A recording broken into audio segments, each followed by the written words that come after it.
শতবার কাছে আসার আগেই বলে কিছুক্ষণ আগেই যেটা দেখাচ্ছিলাম কিছুক্ষণ আগে আমি আরো একবার খুব তাড়াতাড়ি দেখিয়ে নেব যে চারজনের কথা বলা হচ্ছে এখনো পর্যন্ত যারা দায়িত্ব সামলেছেন তারা হচ্ছেন ফিরহাদ হাকিম, কলকাতার মেয়র, এর আগেও মেয়র দায়িত্ব সামলেছেন। সেক্ষেত্রে যদি পদত্যাগ করেন তিনি সম্ভাবনা প্রবল থাকছে ফিরহাদ হাকিমের। শশী পাজা খুব গুরুত্বপূর্ণ দপ্তর সামলাচ্ছেন, অত্যন্ত ঘনিষ্ঠ, জানি না তাকে মুখ্যমন্ত্রীর চেয়ার ছাড়বেন কিনা Mamata Bandyopadhyay. Fair and bright night and day cream ত্বক থাকবে ব্রাইট সারাদিন, পলিউশন ফ্রি, ঠিক যেন রাতের ফোঁটা সাদা ফুল। সারাদিন হ্যাপি ব্রাইট স্কিন। তৃতীয়ত অরূপ বিশ্বাস, যদিও এখন একটুখানি দূরত্ব আছে বলে সূত্রের খবর, কিন্তু তারপর ভরসা করবেন কি পুরনো সৈনিক। আর 4 নম্বর ব্রাত্য বসু, যিনি শিক্ষা দপ্তরের দুর্নীতি খুব সুন্দরভাবে কিছু নাকি বলছিলাম আমি যে ত্রিকালদর্শী হয়ে এদিক ওদিক ব্যালেন্স করে মোটামুটি দপ্তরটাকে এগিয়ে নিয়ে গেছেন। এর সঙ্গে সঙ্গে স্বাস্থ্য মন্ত্রীর দায়িত্ব সামলাতে হবে এবং একই সঙ্গে পুলিশ মন্ত্রী হিসেব অনুযায়ী পুলিশ তিনি সামলান যিনি মুখ্যমন্ত্রিত্ব সামলাচ্ছেন। অতএব সেক্ষেত্রে সম্ভাবনা রয়েছে ফিরহাদ হাকিমেরই। এবং স্বাস্থ্য প্রতিমন্ত্রী হিসেবে এতদিন ধরে কাজ করছেন চন্দ্রিমা ভট্টাচার্য, এর আগে গুরুত্বপূর্ণ দায়িত্ব সামলেছেন মমতা বন্দ্যোপাধ্যায়ের সঙ্গে, তার জায়গা থেকে দাঁড়িয়ে প্রেস কনফারেন্সও করছেন। তার সম্ভাবনা রয়েছে কি শুধুমাত্র একা স্বাস্থ্য মন্ত্রকটা সামলানোর? আর যদি সেকেন্ড অপশন বলেন তাহলে নির্মল মাঝি আরও একজন এমএলএ রয়েছেন যার অগাধ ইন্টারেস্ট রয়েছে, আগ্রহ রয়েছে স্বাস্থ্য দপ্তরের প্রতি, তাকে এই দায়িত্ব ছাড়বেন কিনা মমতা বন্দ্যোপাধ্যায়, প্রশ্ন রয়েছে। শতরূপ কি বলবেন? দেখুন, আমার মনে হয় হুট করে যদি উনি ক্ষমতা হস্তান্তর করে দেন তাহলে বাকিরা তো মুখ্যমন্ত্রী হয়ে খুব অসুবিধায় পড়ে যাবে, যেই মুখ্যমন্ত্রী হোক না কেন পরবর্তী মুখ্যমন্ত্রী। কারণ এটা তো ঘটনা যে মানে মমতা বন্দ্যোপাধ্যায় এমন একটা সরকার চালান যেখানে ওনাকে বাদ দিয়ে বাকি মন্ত্রীরা, আমাদের মতো সাধারণ মানুষের কথা ছেড়ে দিন, ববি হাকিম, ব্রাত্য বসুর বাড়ির লোকেরাও বোধহয় জানে না যে ওরা কোন দপ্তরের মন্ত্রী। সুতরাং ওরা তো হুট করে মুখ্যমন্ত্রীর দায়িত্ব পেয়ে গেলে প্রথমেই কাজ করতে পারবে না। আমার মনে হয় একটা ভালো প্রপোজাল হতে পারে মমতা ব্যানার্জি যদি আস্তে আস্তে ছাড়েন, যেটা হচ্ছে ওনার সরকার থেকে তারা নোটিফিকেশন ইস্যু করেছে যে মহিলাদেরকে বা রাত্রিবেলা ডিউটি করানো যাবে না, কেননা মহিলারা রাত্রিবেলা কাজ করতে অযোগ্য। পশ্চিমবাংলায় তৃণমূল সরকারের আমলে রাতটা ধর্ষকের, রাতটা কোনো সাধারণ মহিলার নয়। এমতাবস্থায় মমতা বন্দ্যোপাধ্যায় যেটা করতে পারেন, উনি রাত্রিটা রিজাইন করতে পারেন। মানে আমি বলছি সকাল 6টা থেকে সন্ধ্যে 6টা অবধি মমতা ব্যানার্জি মুখ্যমন্ত্রী থাকুন, আর সন্ধ্যে 6টা থেকে পরের দিন ভোর 6টা পর্যন্ত হয় ববি হাকিম নয় ব্রাত্য বোস নয় মদন মিত্র কাউকে একটা মুখ্যমন্ত্রী করে দিন। আমার মনে হয় এইভাবে উনি ব্যাপারটা শুরু করতে পারেন। দ্বিতীয় কথা, আমি এখানে একটা কথা বলছি স্বর্ণালী, দেখো এর আগে আমরা দেখলাম যে সন্দীপ ঘোষ পদত্যাগ করতে চাইছেন, মমতা বন্দ্যোপাধ্যায়ের ইচ্ছায় করতে পারছেন না। তারপরে শুনলাম বিনীত গোয়েল পদত্যাগ করতে চাইছেন, মমতা বন্দ্যোপাধ্যায়ের ইচ্ছায় করতে পারছেন না। গতকাল আমরা বুঝলাম যে মমতা বন্দ্যোপাধ্যায় পদত্যাগ করতে চাইছেন কিন্তু মমতা বন্দ্যোপাধ্যায়ের ইচ্ছায় করতে পারছেন না। সুতরাং এই যে কী পাগলের কী উন্মাদের রাজ্যে আমরা বাস করছি আমরা জানি না। তবে একটা কথা বলি, আমার মনে হয় যে এটা উনি যত না বাংলার মানুষকে বার্তা দিতে চেয়েছেন তার থেকে বেশি মমতা বন্দ্যোপাধ্যায় বোধহয় নিজের দলের একটা অংশকে বার্তা দিতে চেয়েছেন। তার কারণটা হচ্ছে মমতা বন্দ্যোপাধ্যায়ের দলের মধ্যে মমতা বন্দ্যোপাধ্যায়কে টপল করার, ওনাকে উৎখাত করার একটা প্রক্রিয়া শুরু হয়ে গেছে, আমরা পরিষ্কার বুঝতে পারছি। ভাইপো যে মঞ্চে দাঁড়িয়ে বললো মমতা বন্দ্যোপাধ্যায়কে পেছনে বসিয়ে রেখে যে সন্দীপ ঘোষকে কেন গ্রেপ্তার করছে না একদিন সিবিআই, 10 দিনে কেন গ্রেপ্তার করছে না, বেসিক্যালি ভাইপো যেটা বলার চেষ্টা করলো তা হচ্ছে তার আগে 4 দিন পিছিয়ে তুমি কেন গ্রেপ্তার করলে না। এই যে সন্দীপ ঘোষকে গ্রেপ্তার না করার জন্য যে মমতা বন্দ্যোপাধ্যায়ের দিকে গোটা বাংলা আঙুল তুলছিল, ওনাকে মঞ্চে বসিয়ে রেখে ওনার ভাইপো আঙুল তুলে দিল। সন্দীপ ঘোষ 2017 সালে, একটা কথা বলি স্বর্ণালী, যে বিদেশে গিয়ে হংকংয়ে গিয়ে মোলেস্টেশনের কেসে অ্যারেস্টেড হয়েছিল, এটা আমরা কেউ জানতাম না। এত কিছু শুরু হওয়ার পরে বলছি স্বর্ণালী, তুমি আমিও জানতাম না, সজলদাও জানতো না, আমরা কেউ জানতাম না।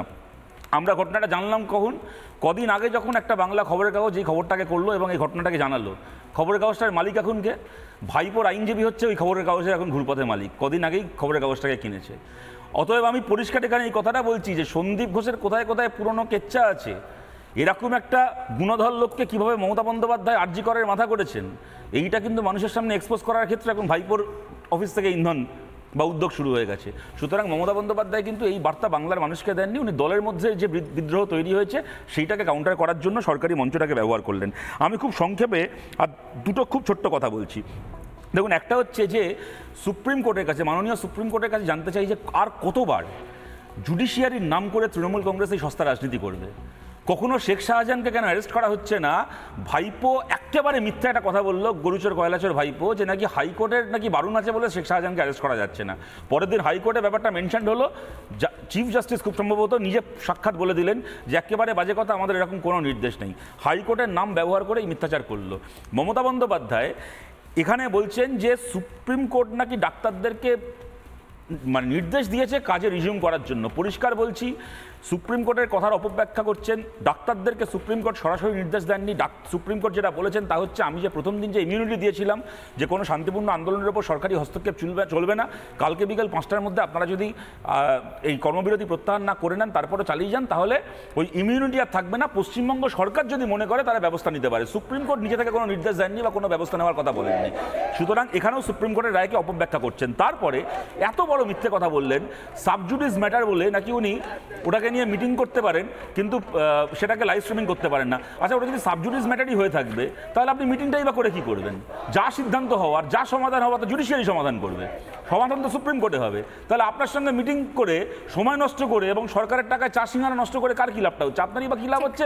ডাক্তারদেরই বা কী লাভ হচ্ছে? আমার শেষ কথা হচ্ছে, এখানে আমি একটা কাউন্টার প্রপোজাল দিচ্ছি এবং ডাক্তারদের, জুনিয়র ডাক্তারদের আন্দোলনের এখানে দুজন প্রতিনিধি রয়েছেন, তাদেরকেও বলছি, তাদের মাধ্যমে এই কথাটা যদি আপনাদের মঞ্চে পৌঁছে যায়।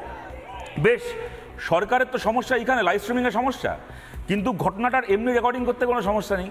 তাহলে সরকার যেরকম 3টে ক্যামেরা রেখে রেকর্ডিং করছে, ওই বৈঠক হোক 3টের বদলে 6টা ক্যামেরা থাক। 3টে ক্যামেরা পশ্চিমবঙ্গ সরকারের, 3টে ক্যামেরা জুনিয়র ডাক্তারদের। আপনারাও রেকর্ড করুন, সরকার জুনিয়র ডাক্তারদের প্রতিনিধি যারা, তারাও গোটা বৈঠকটাকে রেকর্ড করুক। আপনারাও প্রকাশ করবেন না, এরাও প্রকাশ করবে না। কথাটা এই কারণে বলছি, কালকে যদি এরকম কোনো অ্যানোমালি ওঠে যেখানে এক পক্ষ একটা কথা বলবে, অপর পক্ষ সেটাকে মানবে না, তখন যেন কোনটা সত্যি কোনটা মিথ্যে কারোরই যেন এই সুযোগ না থাকে মিটিংটাকে বাইরে বেরিয়ে কোনো রকম মিথ্যাচার করার। খালি সরকারের বা মমতা বন্দ্যোপাধ্যায়ের না, জুনিয়র ডাক্তাররাও যেন সুযোগ না পায় কোনো মিথ্যে কথা বলার বাইরে বেরিয়েছে। তার জন্য এই ট্রান্সপারেন্সি থাক, দুপক্ষের ক্যামেরা থাক। আমি কেন বলছি, দেখো স্বর্ণালী, অভয়ার মা বাবাকে মমতা বন্দ্যোপাধ্যায় গিয়ে টাকা অফার করেছিলেন, পরে বললেন যে আমি কোনো টাকা অফার করিনি, মিথ্যে কথা বলা হচ্ছে আমার নামে। আপনাদের মতো সাংবাদিকরা ছিল, আপনাদের ক্যামেরায় মমতা বন্দ্যোপাধ্যায়ের বক্তৃতা ধরা ছিল, মমতা ব্যানার্জির মিথ্যাটা ধরা পড়ে গেল।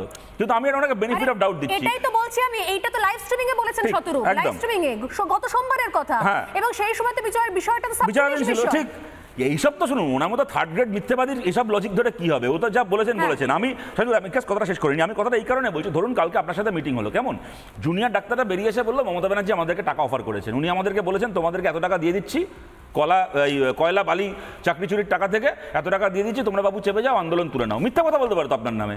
আপনার মতো একজন ধোয়া তুলসী পাতার নামে জুনিয়র ডাক্তাররা মিথ্যা কথা বলতে পারে। সুতরাং মিটিংটা রেকর্ডেড হোক, দুপক্ষই রেকর্ড করুক, যাতে ভবিষ্যতে আপনিও কোনো মিথ্যে কথা না বলতে পারেন, এরাও কোনো মিথ্যে কথা না বলতে পারে। মানুষের সামনে সত্যিটা যেন প্রয়োজন মতো বেরিয়ে আসতে পারে।